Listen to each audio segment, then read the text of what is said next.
Mga ka-idol, ito naman ay isi-share ko lang to sa inyo. Ito yung idea sa pag-alaga ng ito sa ibang bansa. Kung napapansin mo dito ay nag-alaga sila ng hito dito sa drum. Ayan oh.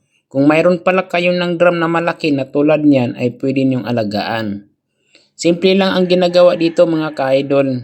Una dyan naglagay sila ng tubig. Tapos yung drum na yan, siyempre dito naman sa atin ay mabibili yung drum kahit saan. Yan oh.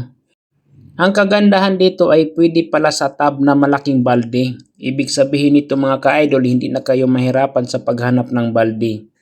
Lalagyan niyo ng tubig tapos pakainin ninyo. Ang hito mga ka-idol, walang pinipiling tubig ha, kahit marumi yan, buhay na buhay yan siya. Tapos sila naman ay bumibili sila ng finger ng hito, yan o, yung maliliit na hito, fingerlings ng hito, ayan, binabalot ito ng plastic.